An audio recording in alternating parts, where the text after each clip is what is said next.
مہینوں سے نرالا شان رمضان ہے، مومنوں کے دل کا اجالا شان رمضان۔ بسم اللہ الرحمن الرحیم۔ مولا یا صلی وسلم دائما ابدا علی حبیبک خیر الخلق کلہم۔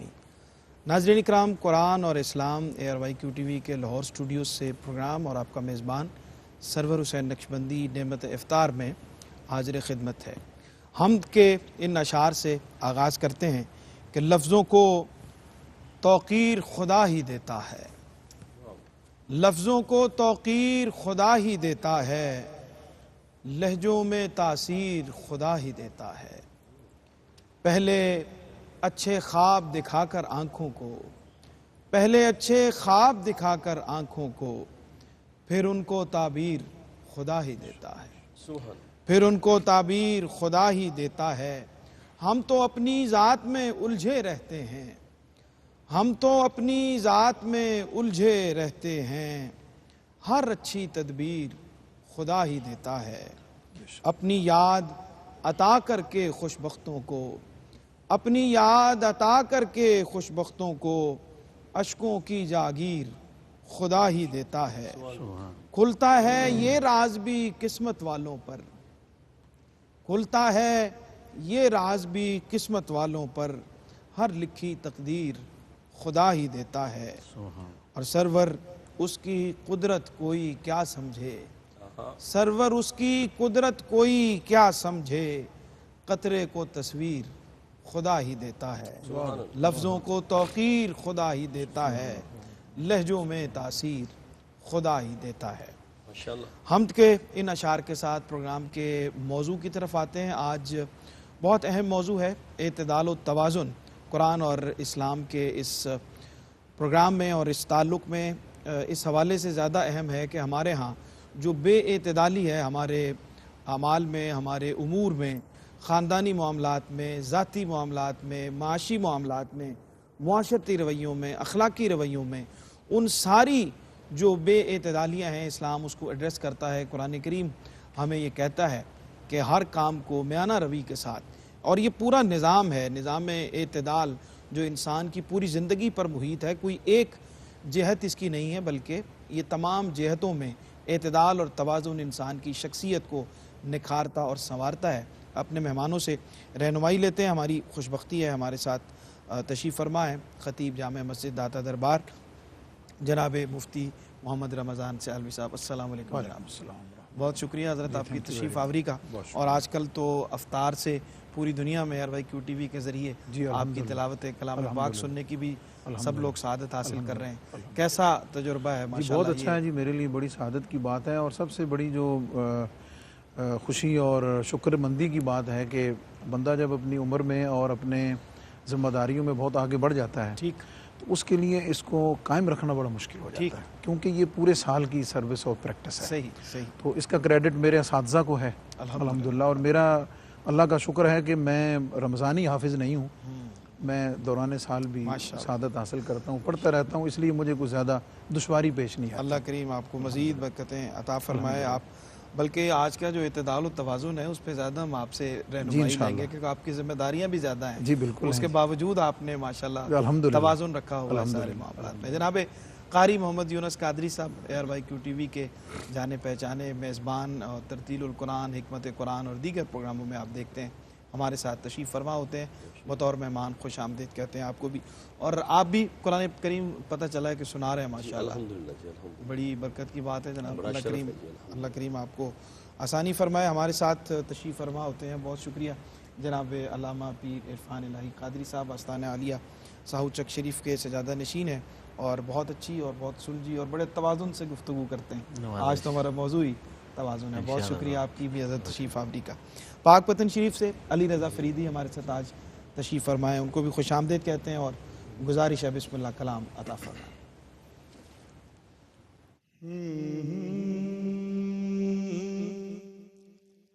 یا نبی سب کرم ہے تمہارا، یا نبی سب کرم ہے تمہارا، یہ جو آرے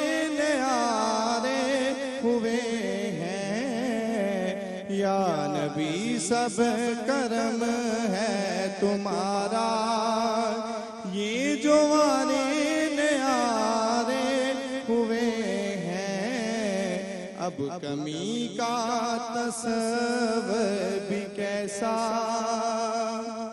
جب سے منگتے تمہارے ہوئے ہیں، اب کمی کا تصور بھی کیسا، جب سے منگتے تمہارے ہوئے ہیں، کوئی منہ نہ لگاتا تھا مجھ کو،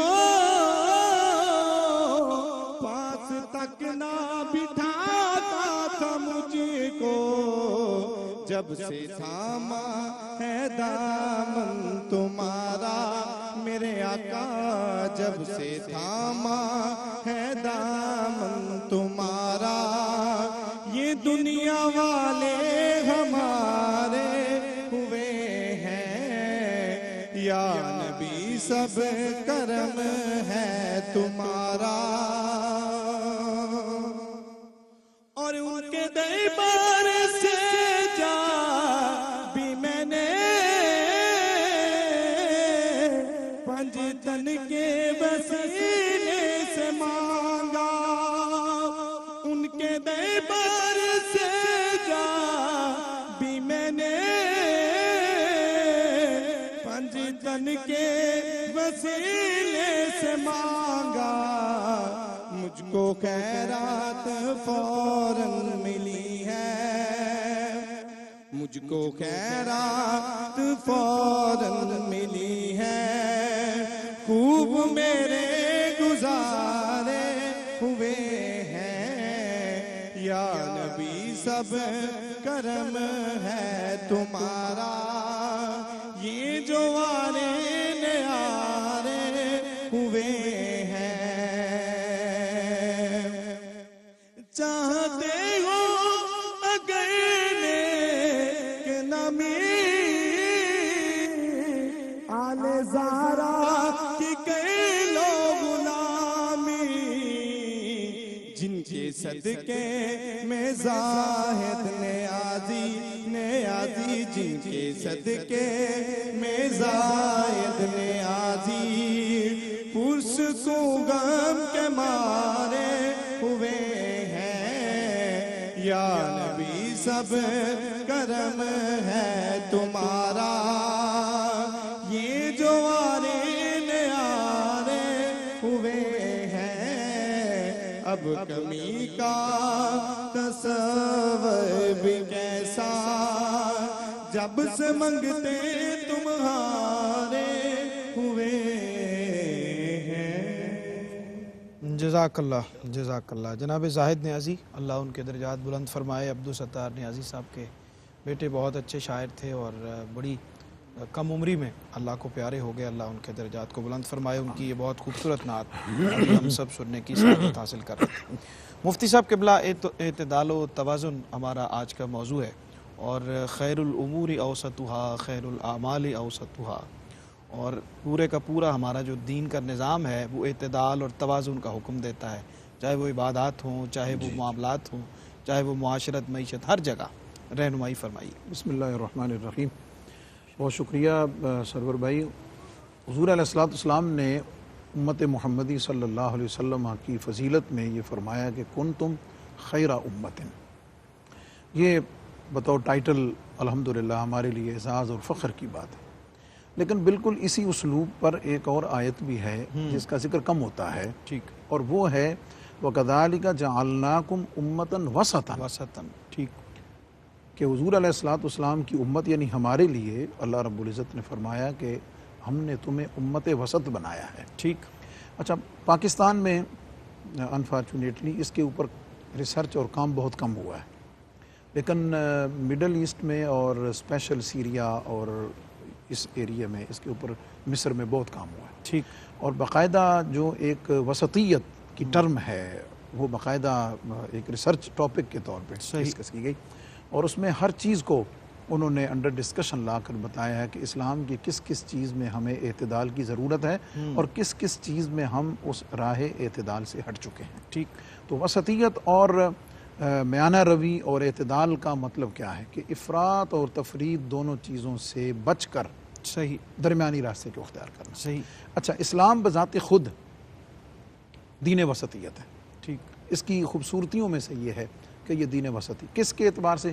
یہودیت اور عیسائیت کے اعتبار سے. یہاں یہ بات یاد رہے کہ وہ دین جو حضرت موسیٰ علیہ السلام اور حضرت عیسیٰ علیہ السلام نے بذات خود پہنچایا وہ اسلام ہی تھا، اور بعد میں ان کی امتوں اور ان اقوام نے اس میں جو افراط اور تفرید پیدا کی، اس کے نتیجے میں پھر اسلام نے اس کی نشأت ثانیہ کر کے اور اس کو اپنے عروج اور کمال تک پہنچا کر اسلام کو پھر ایک سمبولیکلی اور ایک مکمل ضابطۂ حیات کے طور پر دین وسطیت کے طور پر انسانیت کو عطا کیا ہوا. ٹھیک.